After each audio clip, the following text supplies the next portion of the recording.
Este libro está dedicado a todas las mujeres que anhelan encarnar su verdad, romper los ciclos de los traumas familiares y expresar más plenamente su poder y su potencial. A medida que vamos sanando nuestros traumas colectivos y personales, vamos despejando el camino para que haya más mujeres que puedan manifestarse en el mundo. Ojalá sientas el respaldo de todas las mujeres valientes que ha habido a lo largo del tiempo y del espacio. Están contigo, animándote. Un día por fin supiste lo que tenías que hacer, y empezaste, aunque a tu alrededor algunas voces insistieran en gritar sus malos consejos, aunque la casa entera empezara a tambalearse y sintieras el viejo tirón de los grilletes de tus tobillos. Arregla mi vida, gritaba cada voz. Pero no te detuviste, sabías lo que tenías que hacer, aunque el viento hurgara con sus dedos rígidos hasta en los propios cimientos, a pesar de su terrible melancolía. Demasiado tarde, era una noche inhóspita, y el camino estaba lleno de piedras y ramas caídas. Pero, poco a poco, a medida que ibas dejando sus voces atrás, las estrellas empezaron a alumbrar a través de los mantos de nubes, y surgió una nueva voz, que paulatinamente empezaste a reconocer como tuya, que te hacía compañía, a medida que, con paso firme y raudo, te adentrabas cada vez más en el mundo, dispuesta a hacer lo único que podías hacer, dispuesta a salvar la única vida que podías salvar. 1. El viaje, de Mary Oliver. 1. Dream Work, copyright 1986 de Mary Oliver. Introducción. Los ejemplos personales que cito en este libro se basan en mis propias percepciones de personas y acontecimientos que tuvieron lugar en mi infancia y en cómo creo que me han afectado en mi vida de adulta. He hecho todo lo posible para ceñirme a la realidad y describir mis recuerdos con equidad, pero quiero dejar claro que estas perspectivas no son una exposición de hechos sino mis percepciones y opiniones personales. De introducción desde muy joven, he sentido que algo no funcionaba en mi relación con mi madre, pero instintivamente afrontaba la situación guardando silencio y siendo fiel al papel de buena chica. A eso de los 19, mis síntomas se agravaron de tal modo que me vi obligada a buscar ayuda profesional, y tuve la suerte de iniciar un extraño viaje, que ya dura décadas, con una terapeuta especializada en terapia profunda, correctiva y relacional, que aún hoy continúa. Al principio evité ahondar en mi relación con mi madre, pero estaba decidida a comprender la verdadera causa de mi desesperación que, durante años, ha sido un misterio para mí. Semana a semana, año tras año, década tras década, he ido experimentando revelaciones, realizando conexiones y haciendo descubrimientos que no he visto reflejados en obras divulgativas sobre terapias de desarrollo personal, psicología o autoayuda. En 2013, empecé a escribir un blog, deseosa de compartir todo lo que estaba descubriendo sobre la herida materna. No parecía haber mucho material sobre este fenómeno, pero quería ayudar a otras mujeres que, al igual que yo, estaban intentando descubrir el origen de sus síntomas. Casi inmediatamente después de haber comenzado a escribir mi blog, mis artículos se volvieron virales y se corrió la voz por todo el mundo. Empecé a recibir un flujo constante de correos de mujeres que me contaban sus historias y me daban las gracias por narrar experiencias para las que no encontraban palabras o no tenían el valor de expresar. De pronto, mi vida se llenó de sincronicidades. Varios meses después, acababa de reservar un viaje a Barcelona, España, donde iba a pasar una de mis escasas vacaciones, cuando, al día siguiente, recibí un correo de una profesora de esa ciudad, que me preguntaba si podía traducir uno de mis artículos, para un taller que iba a impartir a un grupo de mujeres. Le respondí que iba a estar allí por esas fechas y que me encantaría dar una charla sobre dicho artículo, durante mi estancia. Una cosa llevó a la otra, y acabé dando 2 talleres, en un solo fin de semana, en los que no quedaba ni una plaza libre. Me presentó a su red de colaboradoras en Europa, y volví a España para hacer una gira de talleres por varias ciudades, desde Barcelona a Bilbao, pasando por Madrid, Valladolid y otras. Asistieron mujeres de todas partes de Europa. Y casi sin darme cuenta, estaba en un tren hacia Gran Bretaña, donde impartí talleres en Londres, Theotnes, Frome, Nottingham y otras ciudades. Luego comenzaron a llegar invitaciones desde Budapest, Berlín, Italia, Viena, Croacia, Bélgica, Polonia, Holanda y Austria, y desde lugares más lejanos en India, Bali, Japón y Tailandia. En todas las ciudades, me encontraba salas abarrotadas de mujeres curiosas, nerviosas, deseando conectar con otras mujeres y con ganas de resolver este tema. Se trataba de mujeres de todo tipo, desde ejecutivas, terapeutas, académicas y amas de casa, hasta estudiantes universitarias, abuelas, emprendedoras y millennials. Al final de cada taller, se notaba que la pesadez inicial que reinaba en la atmósfera se había transformado en una inmensa ligereza, amplitud y electricidad. Era asombroso ver que se creaban vínculos profundos con tanta rapidez, a medida que explorábamos juntas este tabú. Posteriormente, ese mismo año, después de haber asistido a un congreso de mujeres, regresé a casa frustrada por la falta de profundidad que había visto al tratar sobre los temas que nos interesan a las mujeres. Me di cuenta de hasta qué extremo las mujeres, incluso las que estaban en la cima del éxito, trataban de evitar la más que evidente herida materna. Ese descubrimiento me impulsó a escribir un ensayo que llevaba por título, Why It's Crucial for Women to Heal the Mother Wound, ¿por qué es crucial para las mujeres sanar la herida materna? Este artículo, en particular, elevó rápidamente el grado de concienciación respecto a la herida materna a un nivel totalmente nuevo. Incluso se empezó a utilizar la expresión en artículos, podcasts, talleres y redes sociales. Sabía que quería escribir un libro sobre este tema, pero lo iba posponiendo porque mi negocio seguía expandiéndose gracias a mis escritos, viajes y enseñanzas. Al final, pude dejar mi empleo de administrativa en una universidad y me centré en este trabajo a tiempo completo. Con el paso del tiempo, observé que uno de los indicativos de que las mujeres estaban curándose de su herida era que mostraban una mayor predisposición a alterar y transformar el mundo de los negocios tal como lo conocemos, así como el poderoso deseo de ser veraces, auténticas, y de vivir la vida a su manera. He conocido mujeres que han puesto fin a su matrimonio, su trabajo y las relaciones que ya no les servían, o que empezaban a transformarlos desde dentro, y en ambos casos, inspiraban y propiciaban el cambio en las personas que tenían a su alrededor, haciendo que todo subiera de nivel. Cuando Trump fue elegido presidente, sentí una urgencia tremenda de escribir un libro, a fin de poder llegar a más mujeres y enseñarles qué era la herida materna, cuál era su relación con el fin del patriarcado y por qué es importante que la curemos. Una mañana me desperté con un claro sentimiento de que había llegado el momento de escribir el libro lo antes posible. El mundo estaba cambiando y este mensaje era más necesario que nunca. Tenía la intención de responder a una de las editoras que se habían puesto en contacto conmigo, a pesar de que no tenía agente. Pero, según parece, el universo tenía otros planes, puesto que al día siguiente recibí un correo electrónico de una agente interesada en representarme. El resultado es el libro que tienes en tus manos. Resumiendo, escribir este libro sobre la herida materna ha sido el fruto de 2 décadas de investigación y de doloroso trabajo interior. Es el libro que me gustaría haber tenido, cuando empecé mi propio viaje. También es un libro para este momento, una etapa en la que el despertar global se ha vuelto imprescindible para nuestra supervivencia colectiva. Aquí voy a compartir mi propio viaje sobre cómo descubrí la herida materna y las herramientas que he utilizado para seguir trabajando sobre este tema en el ámbito personal y con miles de mujeres. También hablaré de los grandes avances que experimenté a raíz de descubrir a mi propia madre interior, con sus correspondientes revelaciones sobre el feminismo, los traumas intergeneracionales y el potencial humano. La herida materna es un tipo de trauma familiar y cultural específico del patriarcado. Tanto hombres como mujeres sufren la herida materna. Esta herida se manifiesta en el ámbito personal, cultural, espiritual y planetario.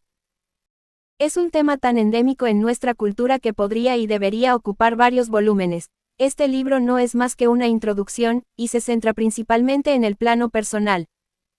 Aquí me he centrado en el aspecto de la herida materna cuando eres consciente de ella por primera vez y por experiencia propia. Creo que cuando cada una de nosotras se haya sanado lo suficiente en el plano individual, estaremos más preparadas para cumplir los requisitos necesarios para transformarla como sociedad. Este no es un trabajo para culpabilizar a nuestras madres, sino sobre la responsabilidad generacional e intergeneracional. Se trata de ser dueñas de nuestro poder y, por consiguiente, de crear un nuevo equilibrio y armonía en nuestro mundo, entre las energías masculina y femenina. A lo largo de los años, escritoras como Adrienne Rich y Christiane Northrup han mencionado el concepto, pero nadie ha especificado exactamente qué es y por qué sigue siendo una experiencia universal de las mujeres de todo el mundo. En este libro, pretendo cerrar una brecha elemental en nuestra comprensión de la psicología y el empoderamiento femenino, definiendo la herida materna, explicando cómo se manifiesta en nuestra vida y aportando una visión unificadora, a la par que una guía práctica para el viaje de sanación. Aunque tengo una licenciatura y un máster en psicología, soy coach, no psicoterapeuta o especialista en traumas. En el apéndice he incluido un glosario de términos más técnicos elaborado por mi terapeuta, Nicole Dietz, para las que estéis interesadas en saber más, pues este libro trata temas como el funcionamiento del cerebro y el trauma complejo durante el desarrollo. Descubre a tu madre interior abarca temas de interseccionalidad, género, sexualidad, raza, religión y otros vectores de nuestra cultura relacionados intrínsecamente con la herida materna. Igualmente, la relación de los hijos y la herida materna, así como los patrones de interacción de los padres para con sus hijas, son áreas de vital importancia para la temática de esta obra. Los múltiples puntos de intersección de estos temas con la herida materna bien merecen un análisis de calidad y una profundidad que las limitaciones de un solo volumen no me permiten abordar. Espero tener la oportunidad de tratarlos como se merecen en obras futuras. No obstante, también me gustaría subrayar que mis experiencias están bajo la influencia del privilegio de quien soy y de donde procedo, como mujer blanca, de clase media y con estudios. Todas estamos limitadas por las circunstancias de nuestra propia vida y no todo el mundo tiene por qué identificarse con ellas. Soy consciente de que mis experiencias e identidades limitan mis perspectivas y mi comprensión. Relato mi propia historia como ejemplo y objeto de debate, con la esperanza de que ayudará a las lectoras a comprender mejor su propia situación. He escrito este libro como mujer blanca que se ha beneficiado gratuitamente de los privilegios que me ha ofrecido el color de mi piel y del doloroso legado de mis antepasadas, y como persona comprometida con mi propio trabajo interno y externo, y con las más altas directrices de responsabilidad, para poner fin al racismo y a los sistemas de opresión. Mientras mis investigaciones y conversaciones con miles de mujeres revelan que existe una afinidad transversal con el fenómeno de la herida materna en muchas razas y culturas, los factores de racismo sistemático e institucionalizado, la opresión y los traumas ocasionados por la raza y otros elementos agravan la herida materna y generan disparidad respecto a ella en muchas mujeres. Cuando hablo de la herida materna en el contexto de las culturas patriarcales, me estoy refiriendo a las ubicuas sociedades patriarcales capitalistas ancladas en la colonización y destrucción de la tierra que han llegado a dominar gran parte del mundo. Este libro, donde describo mi historia personal y mis observaciones, tiene como objetivo abrir una puerta para que se oiga el bullicioso coro de voces femeninas de una gran variedad de clases sociales, razas y culturas, y que compartan sus experiencias personales en lo que respecta a la herida materna. Aunque está pensado principalmente para mujeres, creo que cualquiera que lo lea se beneficiará de él. A las mujeres que son madres, las invito a leerlo desde su perspectiva de sí mismas como hijas, puesto que esta herida solo podemos sanarla con esa visión. A medida que te vas dando cuenta de cómo fuiste educada y del impacto que tuvo dicha educación sobre ti, es probable que cambie positivamente tu actitud como madre, lo cual te ayudará a crear vínculos más fuertes y saludables con tus hijos e hijas.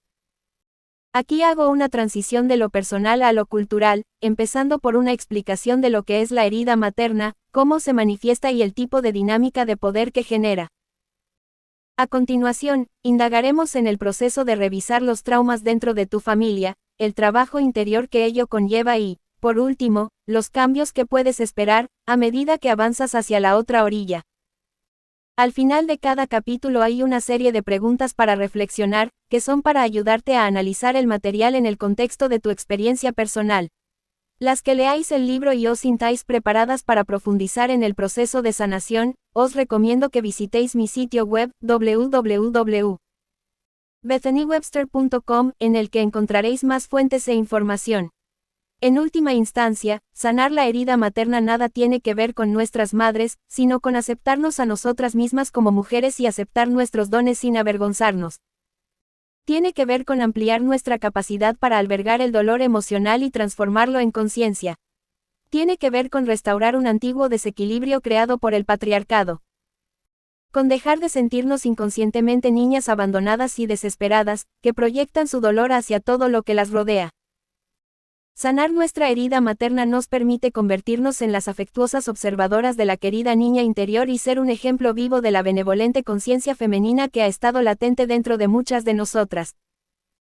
Para conseguir una sanación intergeneracional hemos de aprender a encarnar justamente todo aquello que nunca recibimos, a ser la amorosa presencia que anhelamos para nosotras mismas, la benevolente e incondicional presencia que siempre está ahí pase lo que pase.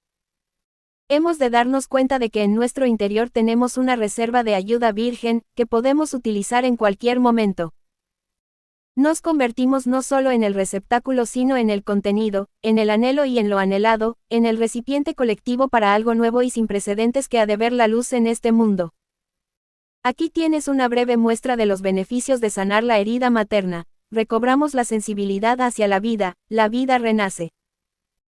En vez de ver las cosas a través de un prisma de etiquetas muertas y una capa de proyecciones traumáticas, podemos percibir la belleza visceral, la profundidad y el valor de la vida que nos rodea. Integramos en lugar de encasillar, somos más capaces de ver la vida como una totalidad integrada y aumenta nuestra autoconciencia. Vemos más las conexiones que las diferencias. Las diferencias que vemos no nos parecen tan peligrosas. Estamos más abiertas a recibir comentarios.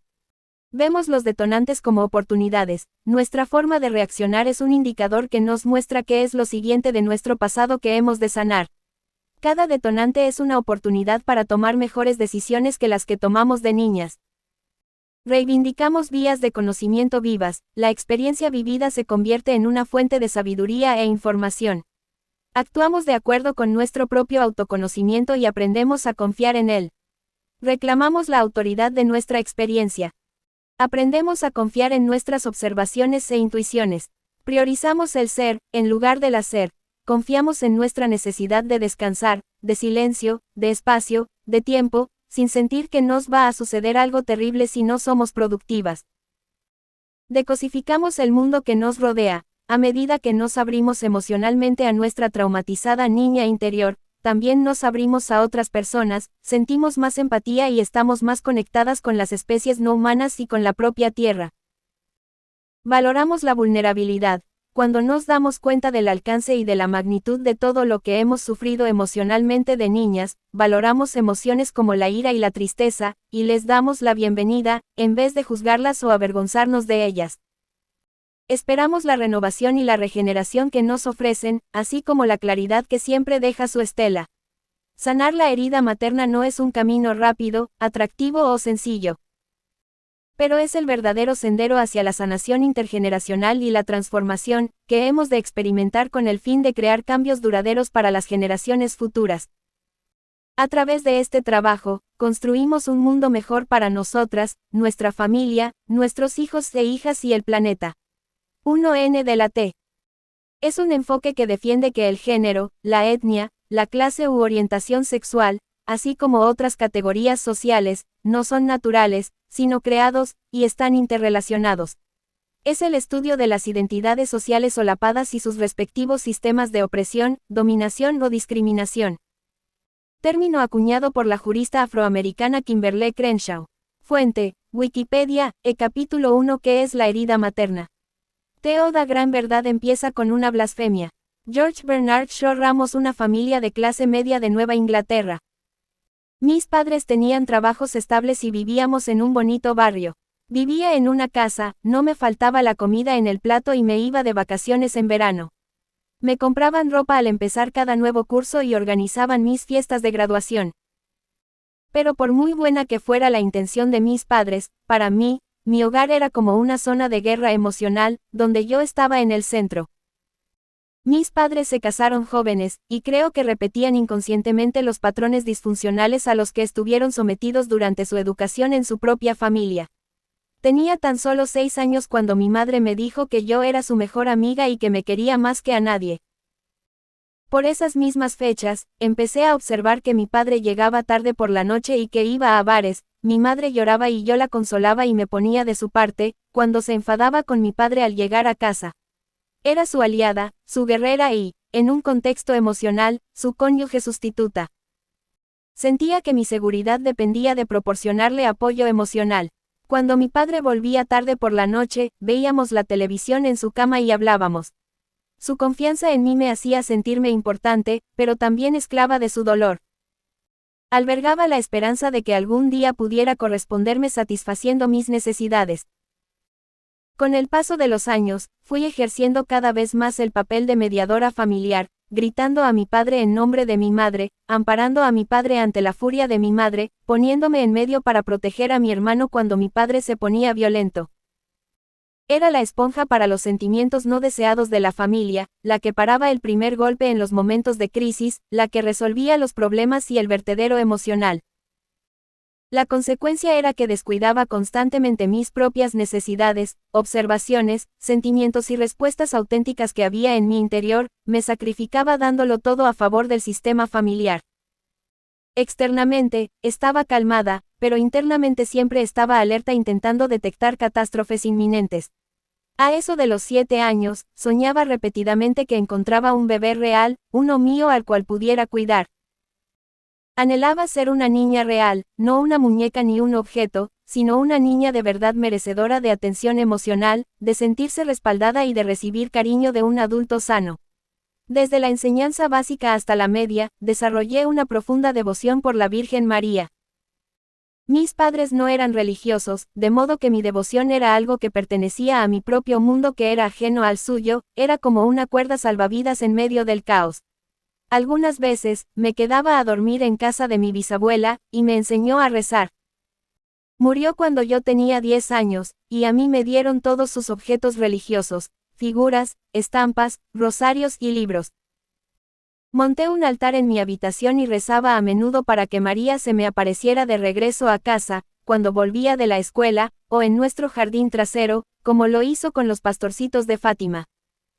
Realizaba buenas acciones en secreto, como ayudar a las compañeras de la escuela o ser generosa con mi hermano, y se lo ofrecía a ella. Intentaba que pasaran días enteros sin cometer ningún pecado. A los 11 años, recuerdo el silencio que imperaba en la casa, una tarde en la que estaba sola. Tomé un cuchillo de sierra grande de un cajón de la cocina y me levanté la camisa. Me puse la punta del cuchillo en el centro del pecho y cerré los ojos. Pensé que eso haría que mejoraran las cosas, todos serían más felices sin mí. Desapareciendo yo, creía que su sufrimiento y el mío terminarían. Al final, sentí mucho miedo de lo que estaba a punto de hacer. Ahora, cuando lo recuerdo me doy cuenta claramente de que percibía que el problema era mi existencia, debido al trato desdeñoso que sentía que recibía en mi niñez.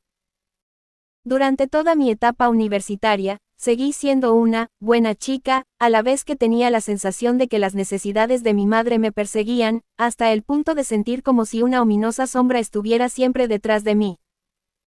Desde que puedo recordar, ella compartía conmigo diferentes situaciones que le preocupaban, tanto si se trataba de su relación disfuncional con mi padre como de algún tema laboral. A medida que me iba haciendo mayor, parecía que lo que esperaba de mí era tener alguien con quien poder desahogarse, y con el paso del tiempo, mi resentimiento y mi ira fueron en aumento debido a que percibía que había un desequilibrio en nuestra relación, que se traducía en que mis necesidades fueran invisibles. Parecía que esperara que la aliviara de sus preocupaciones. Cuando se me ocurría mencionar mis problemas, con frecuencia, se cerraba o adoptaba una actitud claramente hostil. Mi papel como sirvienta emocional parecía servir de tapadera de su rabia. Sentía que no me podía desviar de ese rol sin recibir algún tipo de castigo. Cuando me iba bien como estudiante o en algún terreno artístico, su orgullo de madre respecto a mí siempre estaba vinculado a manipulativas exigencias tácitas de, no me dejes. No estés por encima de mí. No me amenaces. Tenía la fuerte sensación de que se encontraba en una especie de voraz abismo que solo me revelaba a mí, y que conseguía controlar cuando me comportaba según lo previsto, que para mí era como si lo único que esperara de mí es que fuera su mascota obediente, su animadora personal y su mejor amiga.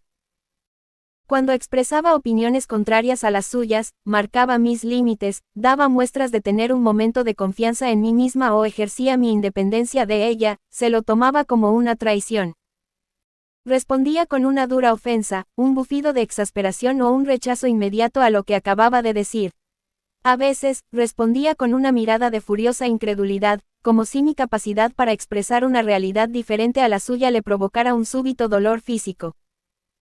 Yo soñaba recurrentemente que estaba en una cárcel y que mi madre era mi carcelera, y que me obligaba a sentarme delante de ella a observar lo que estaba comiendo, mientras yo me moría de hambre.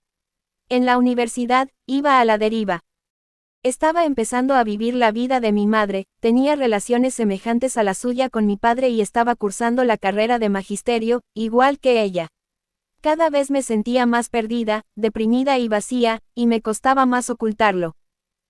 Mi propio dolor empezó a salir a la luz, pero carecía del modelo de alguien que cuida de sí misma. A los 19, me quedé embarazada por sorpresa, tuve que hacer un alto en el camino y replantearme quién era y quién quería ser. Recuerdo un día en que estaba en una tienda de naturopatía y productos ecológicos, me dirigí al tablón de anuncios y me puse a mirar los folletos y tarjetas comerciales, buscando silenciosamente información sobre terapeutas en la zona. Me fijé en una tarjeta que tenía un símbolo de la diosa. Llamé al número que aparecía en ella y fui a mi primera sesión de terapia una semana después de haber abortado. Me embarqué en lo que se convertirían en más de 22 años de terapia profunda, intensiva, exhaustiva y relacional de traumas del desarrollo. Esta terapia ha proseguido regularmente durante todos estos años, hasta el día de hoy, y sigue siendo lo que me mantiene a flote en mi viaje. A diferencia de la terapia convencional centrada en aliviar los síntomas a corto plazo, de corta duración, preocupada por obtener resultados rápidos y cuya técnica se basa en un modelo descendente, una amiga terapeuta, Nicole, me ofrecía una terapia intensiva del trauma, basada en un proceso relacional sumamente reparador, que me ha ayudado a cambiar en profundidad mi maltrecho panorama interno, a sanar aspectos de mi niña interior y a desarrollar la facultad de convertirme en mi propia madre. La esencia de mi trabajo con Nicole ha sido la creación de un vínculo de apego primario correctivo, seguro y sanador, basándose en varias teorías y prácticas de muchas otras escuelas de psicoterapia. Ha sido una terapia de colaboración, en la que Nicole ha dado muestras de un gran respeto por mi individualidad y de una profunda sintonía, empatía y consideración hacia mí, incluso en los momentos de transferencia dos hostil, que surgían de la proyección inconsciente hacia ella de mi herida materna. Resumiendo, puesto que, sistemáticamente, recibía justo lo contrario que había experimentado en mi familia durante tantos años, pude volver a trabajar en mi herida materna con tal profundidad que me ha llevado a tener la capacidad de ayudar a otras mujeres en sus viajes de sanación. Después del aborto, me tomé un semestre de descanso y decidí cambiar de carrera, en vez de magisterio opté por psicología. Presenté una solicitud para una facultad de posgrado, volví a casa de mis padres y seguí ganándome la vida trabajando de camarera. Durante todo ese tiempo, afronté intencionadamente mi relación con mis padres de una forma comedida y civilizada. Cuando conseguí mi máster en psicología y fui aceptada en un programa para el doctorado, me había enamorado de David, un compañero de trabajo y conocido mío desde hacía mucho tiempo, cuya cuñada estaba buscando inquilinos para su apartamento de Manhattan.